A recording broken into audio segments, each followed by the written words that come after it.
bien, let's go. Bonjour, bonjour à toutes, bonjour à tous. Salut Lorraine. Bonjour Hippolyte, bonjour tout le monde. C'est un plaisir de t'avoir, un plaisir de t'avoir Lorraine du coup pour ce nouvel épisode de Partnership Zero to One. Donc on a l'épisode du jour. Aujourd'hui on va discuter de d'HubSpot. Euh, je pense un des CRM les plus connus du monde. Je suis vraiment content de faire cet épisode avec toi Lorraine, découvrir ensemble du coup quels étaient les différents métiers partnership chez les différentes typologies chez HubSpot. Euh, Oui, je t'en prie. alors aujourd'hui, HubSpot a bâti l'un des écosystèmes partenaires les plus aboutis, avec beaucoup de typologies. Vous avez même d'ailleurs dernièrement unifié les solutions et app partenaires. Tu vas nous parler un peu de tout ça. Écoute, je te laisse peut-être te présenter, Lorraine. Yes, avec plaisir, merci beaucoup. Donc, merci tout le monde, merci d'être venu. Moi, c'est Laurine, avec 8 ans d'ancienneté chez HubSpot. J'ai été embauchée chez HubSpot en 2017, un moment pour moi un peu plus vital dans notre croissance. On a commencé à vraiment devenir ce qu'on voit aujourd'hui étant la customer platform en tant qu'entreprise. On a beaucoup évolué depuis 2017. J'ai été embauchée dans l'équipe support en 2017 et j'ai rapidement progressé au début en tant que BDR, donc SDR channel à l'époque pour chasser des partenaires solutions. Dans les 5 dernières années, j'ai été plutôt sur l'acquisition des nouveaux partenaires solutions, également pour le marché Royaume-Uni, aussi bien que pour la France dans ces derniers temps. Et aujourd'hui, j'occupe le poste de management de l'équipe Partner Acquisition pour tout le marché EMEA. Voici un petit peu pour moi. Bah écoute, merci Lorraine pour cette intro. Je rappelle avant de commencer du coup, la discussion que on va discuter avec Lorraine pendant 40 minutes. On va aborder plusieurs sujets dans la vision historique d'HubSpot, cartographier les typologies de partenariat, avant de discuter du partner programme qu'ils ont construit chez HubSpot, et puis de voir évidemment comment HubSpot est organisé.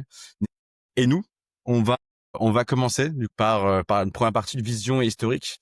Alors déjà, pourquoi HubSpot a investi si tôt en partenariat, et quel problème business précis ça a relevé au départ? Oui, c'est une très bonne question parce que c'est vrai qu'avec HubSpot qui va avoir 20 ans d'ancienneté, 20 ans d'existence l'année prochaine, ça fait longtemps en vrai qu'on a notre programme partenaire qui a été développé en 2010. Donc, c'est un programme partenaire qui servait à l'époque vraiment, à double casquette.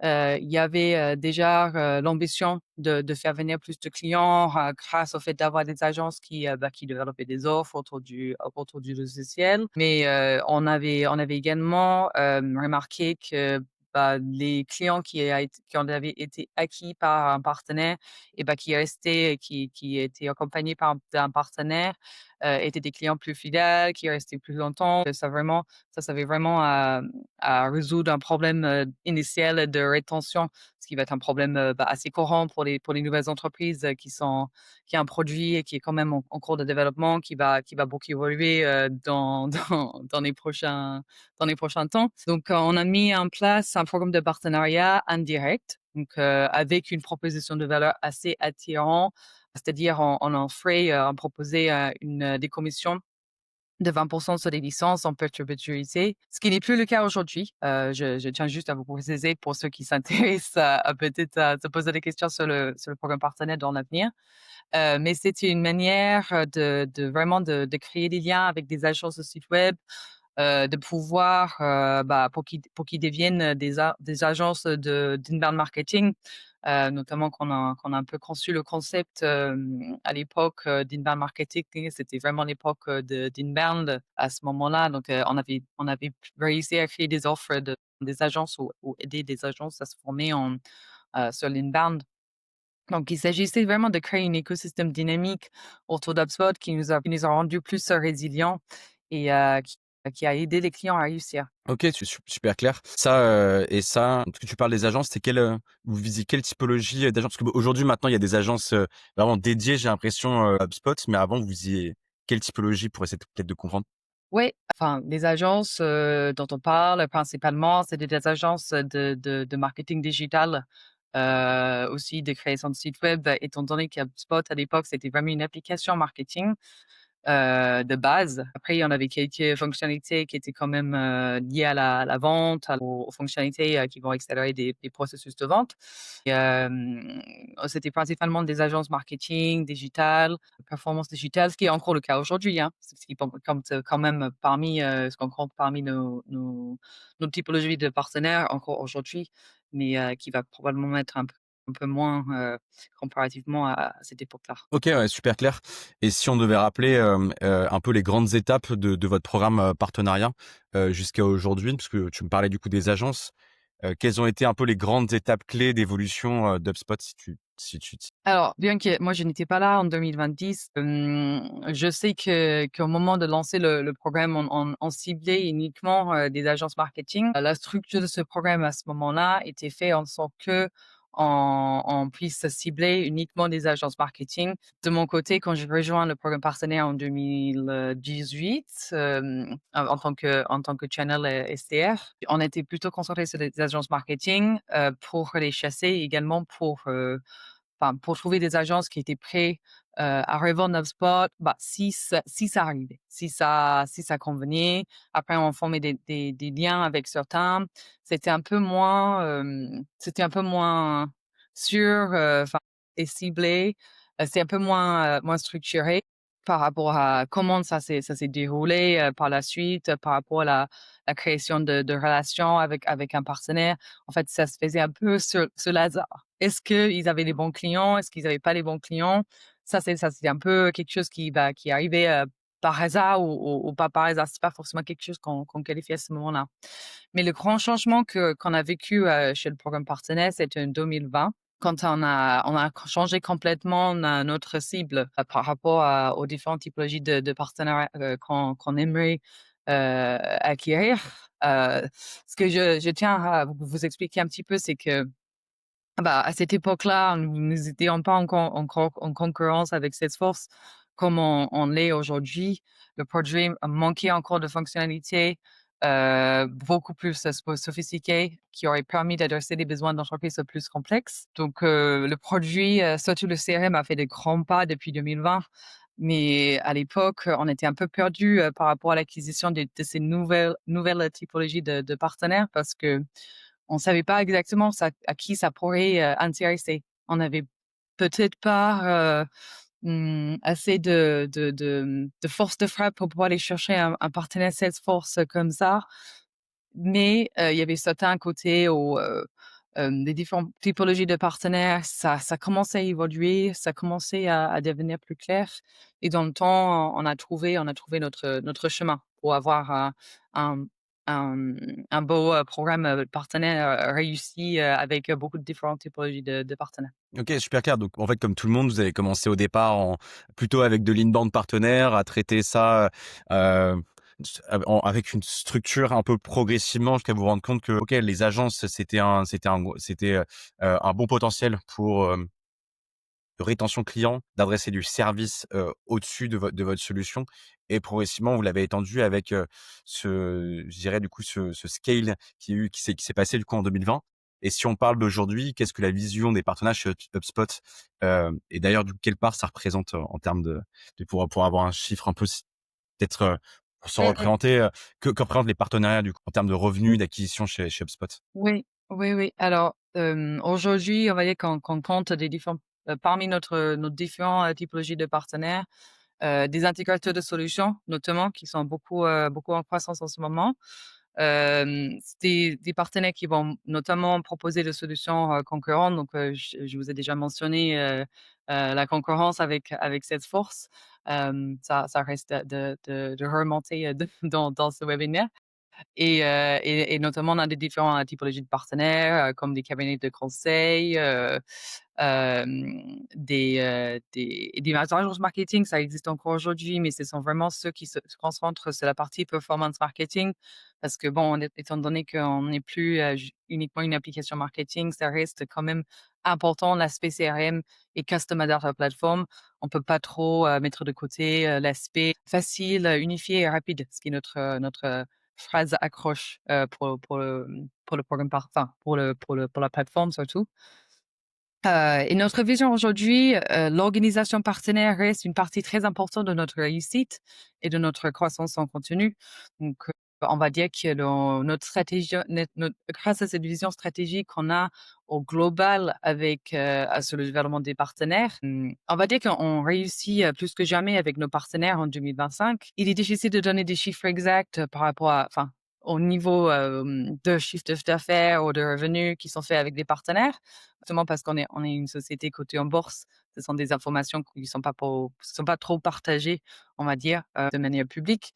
Mais, on va dire qu'il y a 40 des opportunités aujourd'hui qui sont clôturées avec un partenaire qui est attaché, donc qui est lié à cette opportunité, qui est soit ce qu'on appelle le partner sourced, une opportunité qui a été détectée de par le partenaire dans un premier temps, ou bien partner assisted, une opportunité où on a fait venir le partenaire sur le deal. OK, très clair et ça, du coup, ça peut être effectivement avec, toutes les différentes typologies, de partenaires, hem et ça, et ça peut-être pour essayer de comprendre un peu qui ils sont. Tu nous as parlé de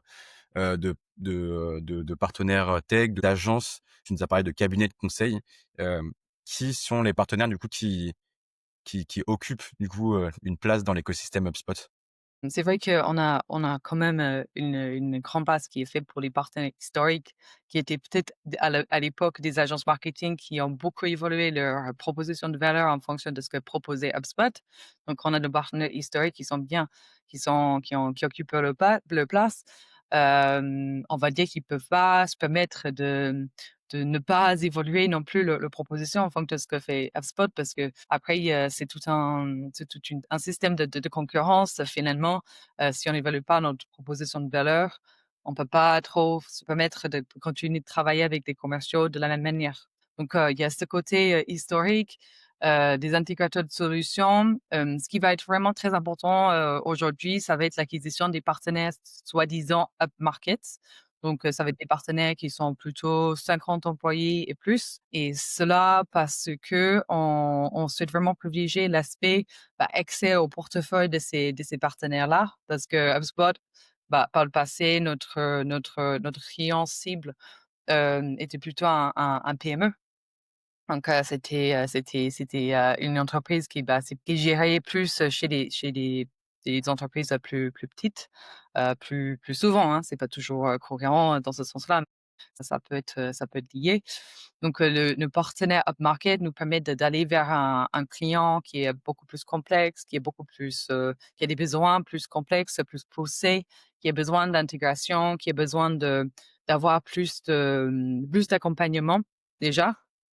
Et ce qui est vraiment intéressant là-dedans, c'est que, ça représente bien sûr pour nous, des plus gros deals, plus grosses opportunités, des projets plus intéressants et avec chaque deal gagné, c'est vrai qu'on franchit des pas, petit à petit, pour gagner, plus de parts de marché. Ces clients qui, ne se seraient jamais posé la question sur HubSpot il y a 5 ans. Et ça, du coup, quand tu parles d'eux, c'est qui? Elles sont qui, exactement? T'as des exemples un peu? Ce sont des gros cabinets? Ce sont ce qu'on appelle quoi? Oui, Des ça peut être global gros system cabinets. intégrateurs?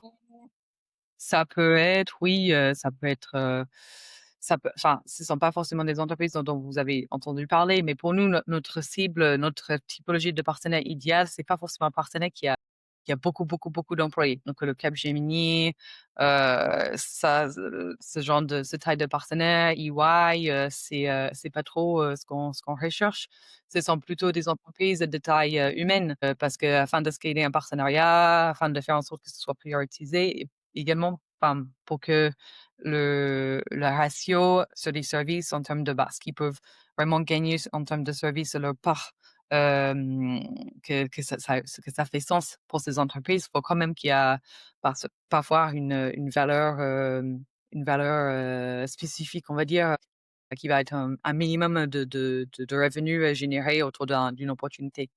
Donc, enfin, je peux également citer quelques noms, si tu veux. Mais, enfin, pour moi, ce sont oui, voilà, des gros cabinets de conseil, des grosses agences, marketing également, ça peut également être voilà, des cabinets, un peu qui se concentrent plutôt sur des spécialisations, par exemple dans l'IA, dans la donnée, ce genre de profil. Et donc eux, ce qu'ils font, c'est, hem, ils installent du coup HubSpot, ils vont le designer, ils vont le personnaliser ou le configurer pour le client, j'imagine. Et puis, j'imagine qu'il y a une autre partie aussi qui est peut-être avec, les tech partners, ou Mmh. les partenaires de solutions, où vous allez avoir, j'imagine, plusieurs solutions comme, peut-être des Aircall ou d'autres solutions qui viennent apporter de la valeur du coup autour d'HubSpot. Et donc eux, pour bien comprendre, eux, ils vont chercher, donc tu disais, donc upmarket, donc des tailles d'entreprise beaucoup plus grosses, mais avec beaucoup plus de complexité. Et eux, donc j'imagine, sont plutôt sur un modèle, de facturation, de setup et de conseil, c'est ça? Heu, comment est-ce que vous fonctionnez du coup peut-être avec eux? Alors, quand je parle de partenaires, de mon côté, en fait, moi, je suis spécialisée dans l'acquisition des partenaires solutions. On a 3 typologies de partenaires aujourd'hui qui existent dans l'écosystème partenaire.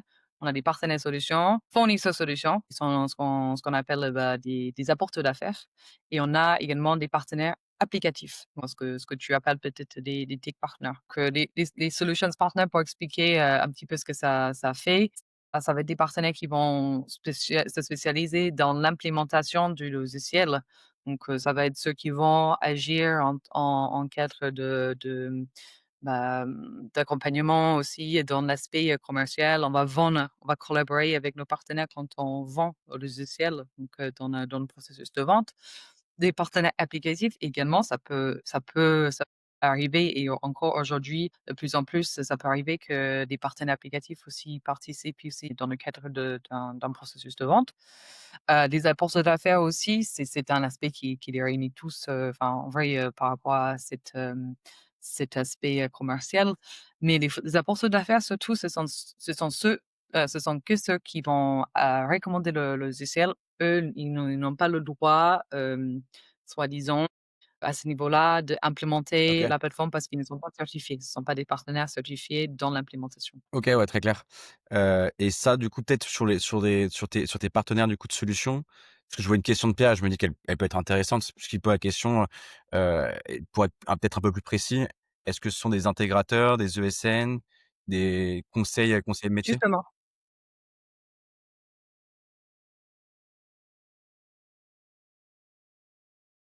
Ouais, non, c'est une question. Je trouvais qu'elle avait du sens, enfin, à ce moment-là, du coup, juste pour préciser. Oui, bah, oui, et totalement, je peux également préciser quelques noms. Après, j'ai tendance à préciser les noms des partenaires que moi j'ai acquis dans les derniers temps. Et là, il y a le genre de Almavia CX, dont vous avez entendu parler. On a, également, 2 partenaires qui sont venus, qui font partie de notre écosystème depuis cette année. On a Wiseau, qui est une agence marketing de 80 personnes, qui nous a rejoints au mois de juin. On a également, si vous connaissez, l'entreprise Stellamere qui est partenaire Salesforce. On a également un spin-off qui provient de cette entreprise, qui compte, 700 personnes aujourd'hui. Ça fait partie des exemples de nos partenaires upmarket. Après, les partenaires qui sont un peu moins connus, peut-être pour vous, ça va être le genre le groupe Kano, donc, enfin, que je vais mentionner peut-être, plus tard dans la présentation. Le genre de Yes We Sales qui est un partenaire, qui est très notable aujourd'hui, qui est un partenaire Diamond. Ils nous ont rejoints au mois de janvier-février 2024. C'est une agence de 3 personnes, mais notamment des ex-HubSpot. Donc on a vraiment tous les genres, toutes les tailles et tous les genres, notamment, enfin, pour la plupart du temps, ce sont des entreprises en moins de 500 personnes précisément. Et en termes de typologie, ce sont quand même des agences qui sont ou des entreprises qui sont axées beaucoup sur HubSpot. Ça peut être des entreprises qui sont axées sur, voilà, la transformation digitale. La manière de nommer ces entreprises, le genre, est un peu flou, surtout pour nous parce qu'on les voit comme des partenaires et non pas comme des, enfin, des des entreprises qui vont créer des services ou faire des services, sans fais donc c'est notre fonction, c'est notre relation qui compte, notamment pour nous. Ouais, bah, écoute, pour parler de ça, parce que préparant, tu m'as parlé de l'unification, en fait, du programme partenaire. Je veux savoir, est-ce que tu pourrais un peu nous expliquer, du coup, enfin, pourquoi vous avez fait, cette unification? Heu, ouais, pourquoi? Qu'est-ce que en quoi enfin, ouais, en quoi ça consiste? Ouais, alors l'unification est quelque chose d'assez, assez nouveau. Donc, c'est sûr qu'on va avoir, plein d'évolutions dans l'unification, à venir. Mais notamment l'unification de nos programmes partenaires, ça on parle spécifiquement de l'unification entre les programmes, enfin, entre les partenaires solutions et les partenaires applicatifs. Pourquoi? Bah, déjà, qu'est-ce que c'est un partenaire applicatif? Ça a peut-être du sens que j'en parle un petit peu plus. Un partenaire applicatif, c'est bon, dans beaucoup de cas, c'est un SaaS. C'est une entreprise de SaaS typiquement avec une équipe de développeurs qui crée un connecteur, avec HubSpot, vis-à-vis d'un alignement, très clair avec la proposition de développe d'HubSpot.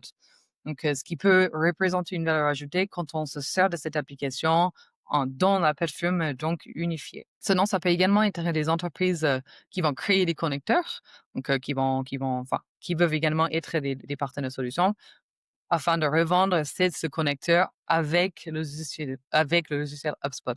Donc, il y a plusieurs modèles, par rapport aux partenaires applicatifs, mais ils sont très souvent des partenaires, sont très souvent des SaaS. Donc l'unification de ces 2 typologies de partenariat a été fait, très récemment, au lors de notre conférence Inbound, qui a lieu en début septembre de tous les années. Surtout, l'aspect sourcing est quelque chose qui a changé, très récemment. Donc, le sourcing, ce qu'on appelle, bah, la détection d'opportunités chez le partenaire, est devenu un critère, essentiel du tiering.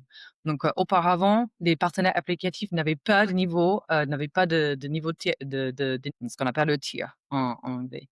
Donc, aujourd'hui, les Ah, peut-être pour partenaires, préciser le tiering, c'est que c'est votre ouais, notation, oui, c'est gold, ça. platinum, c'est ça? Mmh mh. OK. Donc on a aujourd'hui, 4 niveaux: Gold, Platinum, Diamond, Elite. Donc, aujourd'hui, les partenaires applicatifs vont également avoir, ce système de tiering. Donc ce qui permet aussi de reconnaître, bah, des choses, bah, des actions qui font des surtout le sourcing, la détection d'opportunités, le fait de collaborer, bah, de manière, efficace et productive avec les équipes de vente. Donc il y a une structure, de co-selling entre les agences et les éditeurs aujourd'hui qui n'existait pas, auparavant, enfin qui existait, de manière peut-être, un peu moins structurée, mais qui va exister, de manière officielle avec l'unification. Avec l'ajout aussi, de notre plateforme, Crossbeam dans nos outils, d'attaque, on va dire, sur notre efficacité, dans les opportunités. Donc, avec Crossbeam, je ne sais pas si vous dans le audience, vous connaissez, Crossbeam, mais c'est un outil de co-selling, une plateforme co-selling qui donne la visibilité au, hem, au croisement. Donc c'est-à-dire des clients, des prospects en commun dans des CRM ou des Les données, ouais. bases clients, respectifs. Voilà. Donc grâce à ce système, ils disposent aussi, maintenant d'une visibilité partagée sur les opportunités. Ils peuvent co-seller, donc les partenaires, solutions, les partenaires applicatifs peuvent co-seller de manière coordonnée avec HubSpot. Ça, c'est quelque chose qui va sûrement impacter et nous rendre plus efficaces dans Ouais, c'est clair, parce que du coup, la avec l'overlap de CRM, grâce à Crossbeam, ça permet de pouvoir identifier, les clients communs, les opportunités du coup communes, à la fois du coup les clients chez le partenaire et les clients du coup chez HubSpot, pour pouvoir identifier déjà les comptes sur lesquels commencer à travailler. Vous devenez en fait beaucoup c'est plus ça, précis, finalement en mettant en place Crossbeam. c'est ça. Et du coup, tu me disais donc l'unification, c'est le fait d'unifier du coup tous ces partenaires en fait sur la chaîne. C'est que vous n'êtes plus sur, hem, segmenté par typologie, de partenaires. Là, vous avez complètement tout unifié, pour que ce soit beaucoup plus simple à adresser, c'est ça? Bah, maintenant, ils peuvent voir s'ils ont des clients en commun ou, les prospects en commun. Donc ils peuvent, ensemble, choisir de co-seller, avec, un partenaire solution, un partenaire applicatif parce qu'ils ont ce lien avec un client. Moi, je suis, aujourd'hui partenaire solution. Moi, j'aimerais aller vers un client. Moi, je vois que, chez Aircall, ils ont déjà un lien avec ce client. Super opportunité pour, se rapprocher de ce partenaire applicatif, pour y aller, de manière, avec une proposition renforcée, surtout. OK, donc c'est-à-dire de unifier, en fait, du coup, tous les partenaires, de te dire: «Bon, bah, en fait, tu vas pouvoir, sur un même deal, mettre plusieurs, du coup, partenaires pour pouvoir augmenter les chances de signer le deal». C'est Ça, c'est sûr, ça, c'est sûr. Après, moi, j'ai tendance à beaucoup, parler de, l'impact sur nous, enfin, sur notre, efficacité en interne, mais c'est vrai que l'impact à la fin pour le client, ça va être qu'il y a moins de friction aussi, dans ce parcours client. Ils vont avoir une expérience plus fluide aussi, parce qu'ils ont à cause de son choix de solution et son adoption d'une solution, enfin, qui va être unifiée et ils vont aussi, enfin, normalement être réunis sur la réussite du client, en termes de leur KPI, en termes de la réussite de client et non seulement sur leur, propre, KPI, en interne uniquement. OK, c'est clair, et tu as commencé à parler de partner programme. Je suis assez intéressé de savoir comment est-ce qu'on entre aujourd'hui, du coup, dans le programme partenaire, HubSpot? Quels sont, tu vois, la porte d'entrée, les prérequis ou les ressources nécessaires? Quel engagement, sont aussi nécessaires pour pouvoir rester dans le programme? Il y en a que tu disais, non, votre programme partenaire, c'est en fonction c'est en fonction, du coup, du business qui est apporté. Oui, ça c'est un très bon point, que tu vas m'entendre parler beaucoup de notre North Star, ce qui est le partner source. Également aujourd'hui, pour les partenaires applicatifs. En tant que partenaire applicatif, pour rentrer dans le programme partenaire, il s'agit, de faire une application en tant que partenaire applicatif. C'est-à-dire, créer un connecteur déjà et on peut également vous accompagner, enfin vous donner du feedback sur ce connecteur. Mais enfin, la base, c'est vraiment enfin, rentrer dans la création d'un connecteur afin de pouvoir postuler au marketplace. En tant que partenaire solution, ce qui va être mon principal sujet de travail. Aujourd'hui, notre programme partenaire, et depuis toujours, ça a toujours été un programme partenaire payant où les partenaires, doivent, investir dans les licences HubSpot afin de devenir partenaire. Aujourd'hui, cet investissement est à titre de à peu près 360 € par mois afin de devenir partenaire pour la première fois. Ça, c'est l'aspect, financier et un engagement de 12 mois, non minimum. Comme il s'agit d'un partenariat long terme, on fait beaucoup, beaucoup de travail avant de faire rentrer un partenaire afin de confirmer cette opportunité, mutuelle, afin d'être sûr qu'avant de commencer, on est sûr qu'il y a cette opportunité mutuelle. On va dire que le fait de pouvoir, s'inscrire sur Crossbeam, de partager aussi, des informations avec nous par rapport à sa base client, et de créer cette liste de leads HubSpot ensemble, avant de démarrer le partenariat est un aspect, qu'on demande, qui fait partie des prérequis, avant de franchir la dernière étape, ce qui est le Mutual Action Plan. Donc de créer un plan go-to-market avec HubSpot avant de signer, l'accord du partenariat. Et donc ça, ça, comment ça se passe? C'est que vous faites un business case à identifier, le potentiel du partenaire, vos clients communs. Qu'est-ce que vous mettez peut-être dans ce plan pour bien comprendre, pour peut-être valider déjà le fait de vouloir, s'inscrire dans la durée avec ce partenaire? Alors, en termes de ce qu'on appelle le plan d'action mutuelle, c'est un plan où on va essayer d'être sûr qu'on a tous les éléments qu'il faut, pour réussir et qu'on a l'engagement nécessaire surtout, pour pouvoir se dire: «C'est sûr qu'on va pouvoir démarrer de manière efficace». Donc, on va, d'abord, faire l'analyse Crossbeam. Dans les résultats Crossbeam, on va mettre, dans le Mutual Action Plan en termes de collatéral, afin de voilà, faire pousser l'application. On va déterminer qui sont ces personnes qui vont travailler avec nous, identifier surtout la ressource et la capacité à vendre, à aller sourcer et détecter les premiers projets. Parce que c'est vrai que même si un partenaire peut rentrer, dans le programme partenaire, il va devoir détecter dans un premier temps ses premières opportunités. Grâce à Crossbeam, c'est beaucoup plus facile aujourd'hui, comparé à auparavant afin de détecter ses premières opportunités. Mais c'est vrai qu'il faut avoir quelqu'un quand même, commercialement dédié afin d'être sûr qu'on peut avancer, assez rapidement. Je pense que ce sont les principalement enfin, les principales choses que je vois. Après avoir une idée aussi de ce positionnement, les services que propose le partenaire, bah, comment va être ce positionnement, vis-à-vis du produit et quel service, quel hub vous souhaitez avoir sur lesquels vous souhaitez vous positionner et vendre. OK. Quand tu dis hub, tu parles de quoi? Je parle de notre gamme produit. OK. Heu, je parle du hub, Ouais, marketing, vente, OK. service, content, commerce, data. Et ça, du coup, peut-être une question, t'as pas de réticence, du coup, sur la partie, payer pour intégrer le programme, HubSpot? C'est une super question. Bonsoir. Quasiment tous les partenaires, programmes partenaires, qui existent aujourd'hui, qui sont un peu matures, dans le même sens que nous, ils ont des aspects payants. Donc chez Salesforce, par exemple, on a on a le moyen certification. Souvent, on a des entreprises qui ont acquis des personnes qui sont déjà certifiées, donc il faut avoir un minimum nombre de personnes certifiées afin de valider ce partenariat. Après, il y a pas le même, organisation qu'il y a chez HubSpot. Il y a pas le même, enfin, et la structure du partenariat qu'on propose, permet d'avoir un taux de réussite très, très élevé. Donc, le fait de payer, c'est quand même quelque chose qui motive beaucoup les partenaires.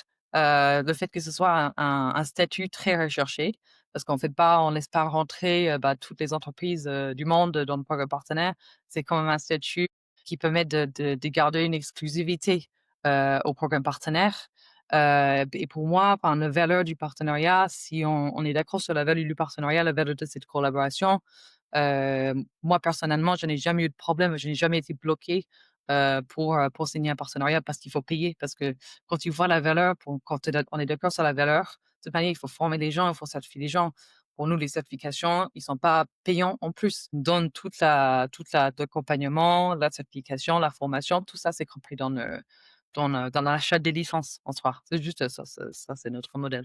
OK, c'est clair. En fait, le fait de payer, ça te met une barrière à l'entrée pour être sûr d'avoir des partenaires qui vont être, bah, un peu motivés pour aller jusqu'au bout de faire les certifications, de se former du coup sur les différents hubs, C'est ça. HubSpot et pour être sûr de qu'ils soient engagés du coup par la suite. Tu peux nous partager peut-être un exemple de succès que tu as eu du coup chez HubSpot? En termes de partenariat du coup? Oui, un terme de partenariat, oui, bien sûr. J'en ai beaucoup, heureusement, on va dire. C'est J'ai l'avantage dû en d'HubSpot. signer. Oui, bah, voilà, après j'ai dû signer environ, 150 partenaires dans 5 ans. Et les derniers temps sur le marché français, ça a vraiment été un plaisir de travailler avec ces entreprises sur ce marché français qui, bah, vous avez peut-être détecté, c'est pas ma langue maternelle, un langage, que moi aussi j'ai acquis et une culture que j'apprécie beaucoup. Donc, ça a été un plaisir de pouvoir aller vers ce marché et bah, faire de l'acquisition du partenaire, dans ce marché. Je pense que je parle de Cano Group, qui a une belle histoire de réussite chez HubSpot et c'est un exemple d'un partenaire qui est devenu aujourd'hui un partenaire très souvent sollicité par l'équipe de vente et c'est un bon exemple d'un partenaire qui a beaucoup de capacités d'intégration, qui comprend la complexité de migration et voilà, de projets, sur HubSpot qui peuvent avoir beaucoup de parties prenantes, voilà, qui sont également commercialement, ils sont très, très forts. Principalement à l'époque, ils étaient 3 personnes. Ils se sont approchés d'HubSpot, en mai, 2024 et comme ils avaient cette proposition de valeur qui tournait autour de l'intégration du RevOps, ça a très vite collé avec l'équipe de vente, avec l'équipe commerciale, surtout l'équipe, ce qu'on appelle le mid-market. Pour nous, le mid-market aujourd'hui, ce sont des entreprises entre 25 employés et 200 employés.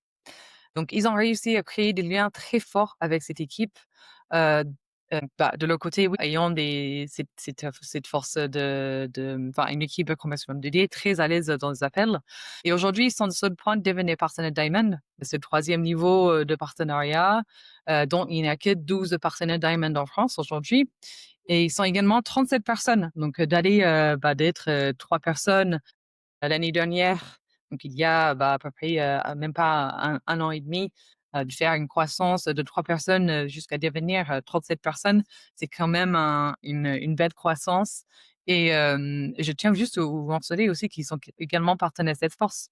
Donc c'est vrai qu'on a réussi à une belle collaboration et c'est une relation de confiance qu'on a avec ce partenaire. Bah, écoute, moi je connais un des fondateurs parce qu'on a travaillé ensemble là chez Sunday, c'est Jocelyn, qui était, qui était Ops, sur les enfin Head of Customer Ops.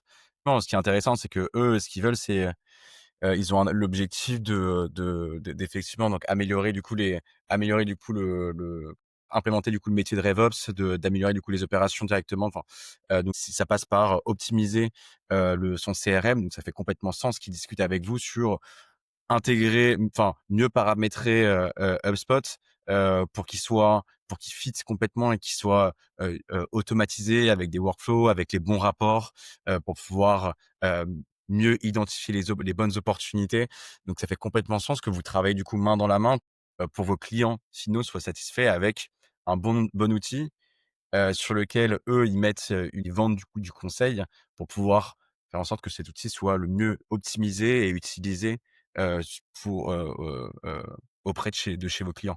Oui, c'est sûr. Ça peut également être pour combler un manque de ressources chez le client et pour accélérer la processus de vente, parfois souvent au niveau des clients dans le mid-market, c'est qu'il y a beaucoup de complexité entre, souvent des profils, DSI, qui vont avoir besoin d'être convaincus sur HubSpot. C'est quelque chose qu'ils ont été très forts, dans cet aspect-là pour les convaincre et pour réussir dans cette part du marché. Ouais, c'est clair alors avant j'ai encore 2 questions. Il reste, 5 minutes. Je ferai une petite pause, mais n'hésitez pas à poser, donc je vois qu'il y a il y a 20 personnes du coup qui nous écoutent, et je vous remercie du coup de votre confiance, d'être présent. C'est trop cool. C'est vraiment un honneur. N'hésitez pas à poser vos questions et on les prendra dans 5 minutes. Je vois qu'il y a déjà une première question de Cyprien et on y répond tout à l'heure.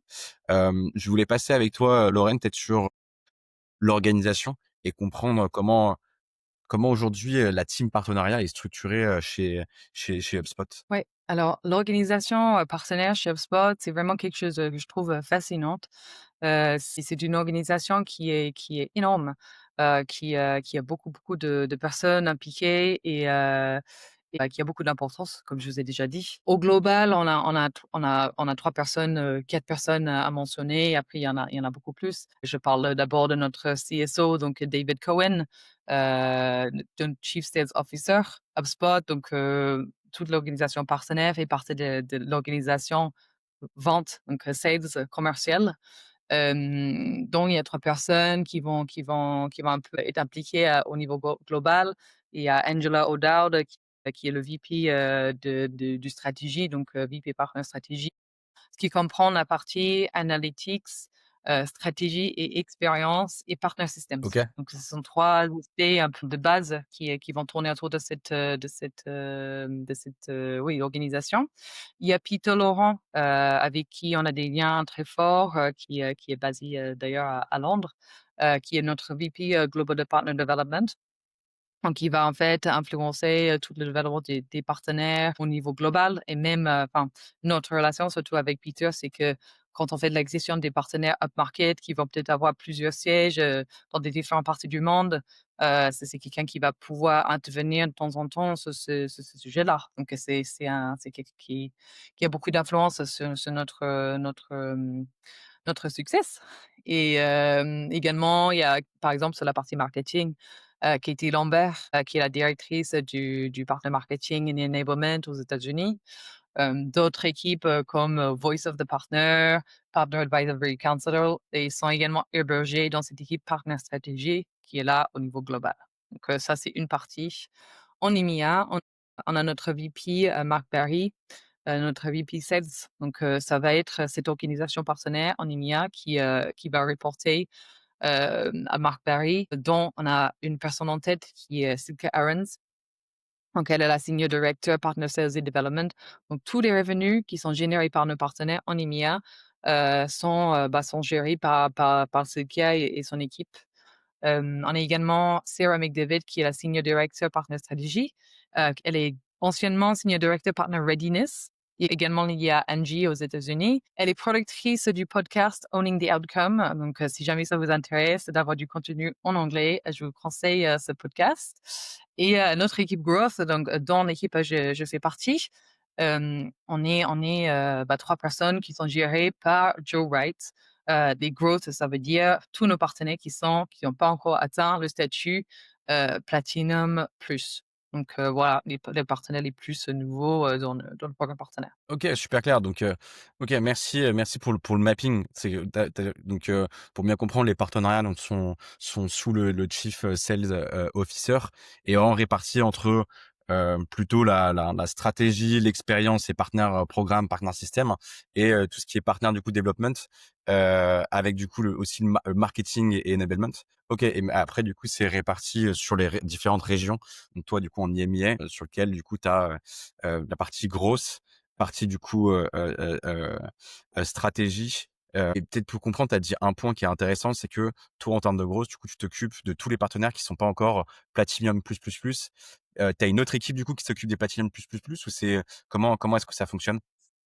Platinum Plus, ça s'appelle, en fait, équipe core et stratégique. Donc, tous nos partenaires core, ça va être nos partenaires Platinum, Diamond et parfois, selon la région, tu as peut-être quelqu'un qui s'occupe des partenaires Elite uniquement. Donc, les partenaires Elite vont être avec quelqu'un de strat, un PDM, Partner Development Manager stratégique. OK et donc dans ce nouveau système unifié, c'est-à-dire que, sur, par exemple les partenaires Diamond, on retrouve à la fois, toutes les typologies du coup de partenaires, donc les partenaires à la Tout fois à fait, OK. tout confondu. OK. OK, OK. Bah, écoute, écoute, super clair et peut-être dernière question, comment, avant de répondre aux questions, comment vous collaborez, en et co-vendez du coup, en interne? Est-ce que du coup, tu as des KPIs du coup à me donner que vous suivez? Tu m'as parlé de Partner Ouais, Source alors sur, votre North Star? oui, alors le North Star, ça veut toujours être de partner sourced.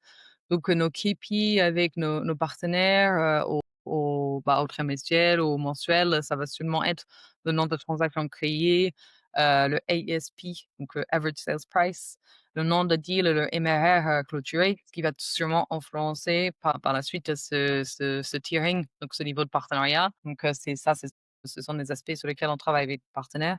Notre modèle de collaboration c'est une collaboration qui se fait par la transaction partagée, donc la création d'opportunités, ou bien le fait de faire venir un partenaire, donc en partner assisted sur une opportunité. N Nos commerciaux, dont par exemple, pour le marché français, on compte, 80 personnes. Ils ont, quand même, eux, des objectifs de bosser avec des partenaires sur un certain nombre de transactions.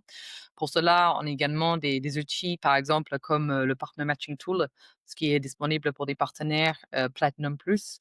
Donc, c'est le fait de pouvoir être, dans notre application, dans notre HubSpot, dans notre CRM, à faire partie de cette Partner Matching Tool, ce qui réunit un partenaire ou ce qui va suggérer un partenaire qui va peut-être être, le meilleur partenaire qu'on peut choisir ou une 2-3 partenaires qui pourraient, t'aider sur un projet en fonction, en fait, des éléments qu'on sait et on utilise aussi les aspects de l'IA afin de pouvoir matcher ses partenaires avec les bons, projets.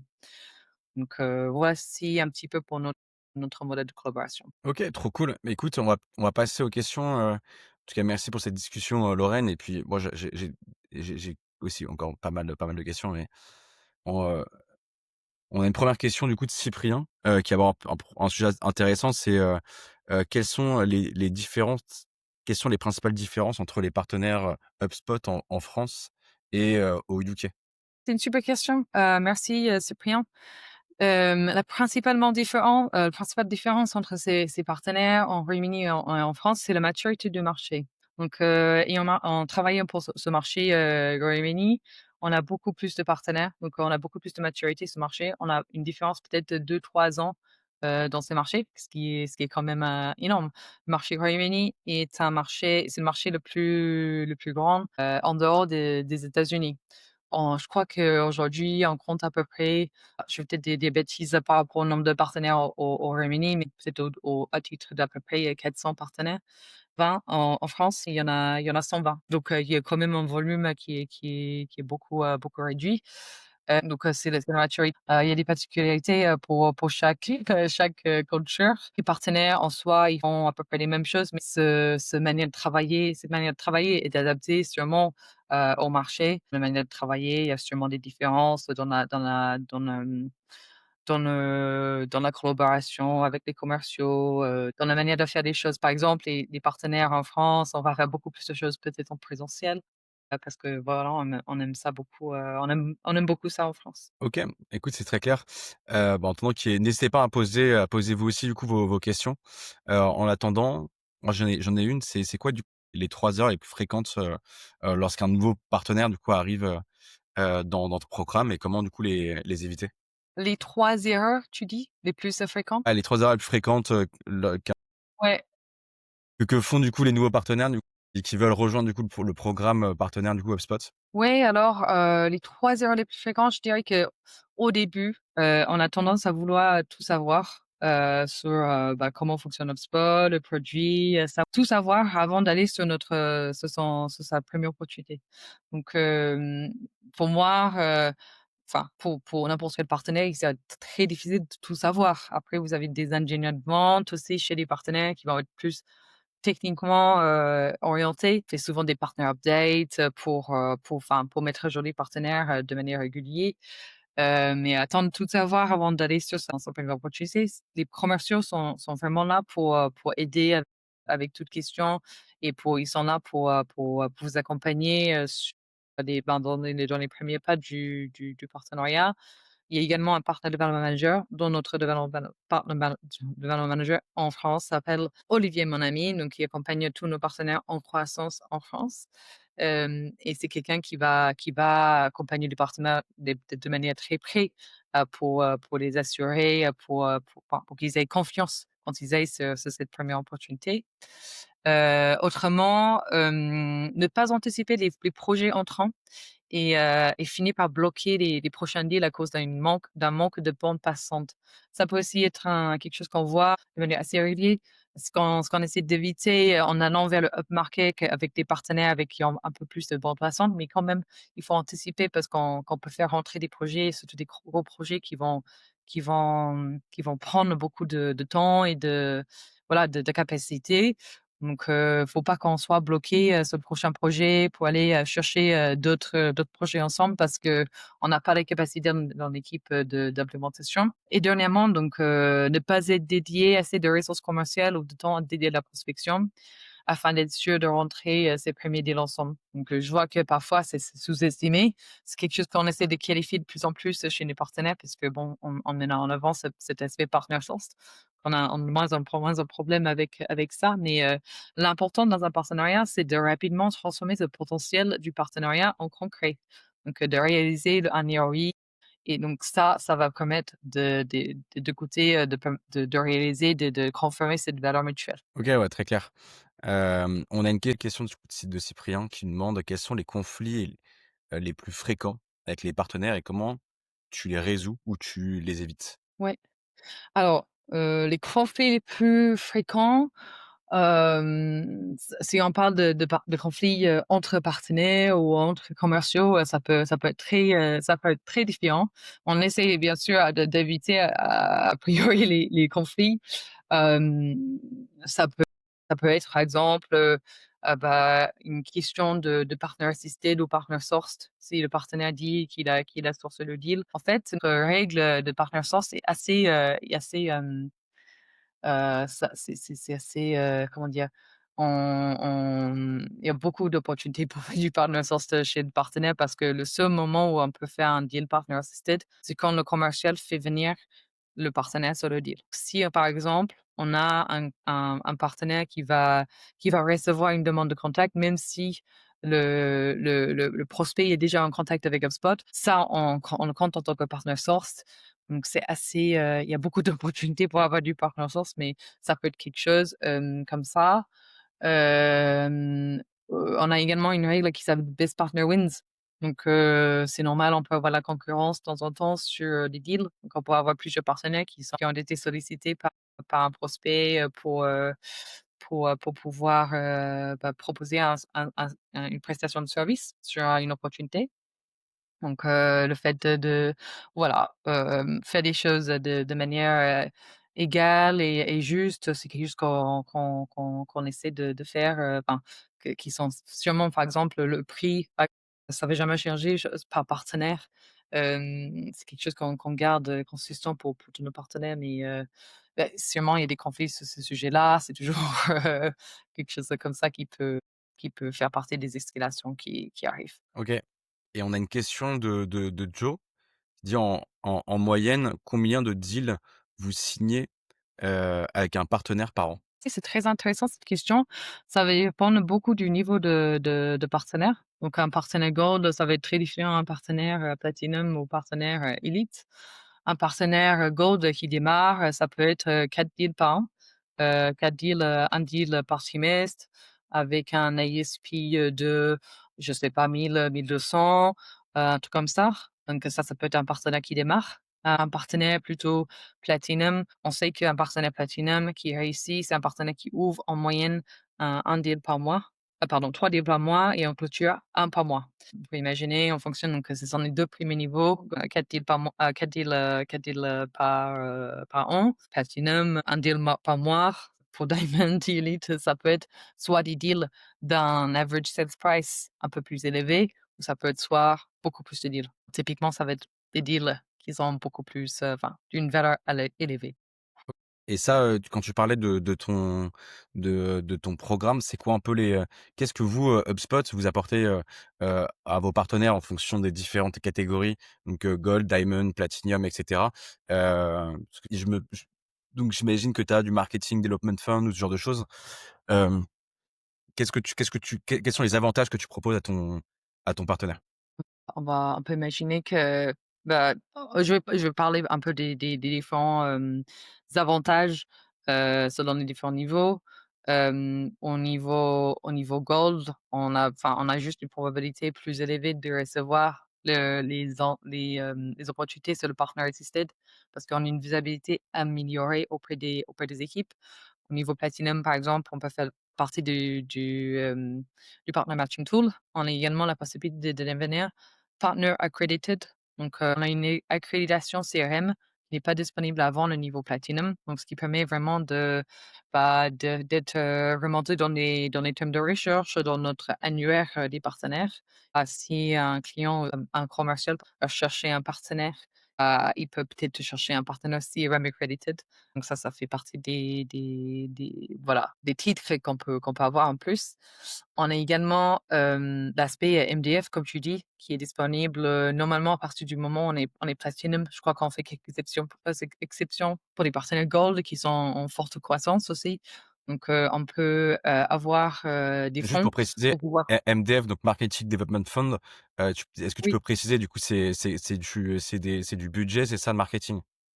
C'est ça. Oui, oui, c'était pour des événements. Le partenaire va payer 50, HubSpot va payer 50 et ce sont les budgets pour faire des événements autour d'HubSpot. Et ça, du coup, plus tu grossis, plus HubSpot va, débloquer de budget, c'est ça? Ou va prendre une part plus importante sur le budget, du coup, de l'action, co-marketing? Oui, alors une, prioritisation, donc selon les derniers événements, la croissance du partenaire, tout ce genre de facteurs qui vont influencer l'accès au MDF. Mais à la fin, c'est une application, comme tous les autres qu'on fait, pour avoir cet accès. Donc faut être volontaire et c'est avec l'aide de son PDM qu'on peut pouvoir accéder à ces fonds.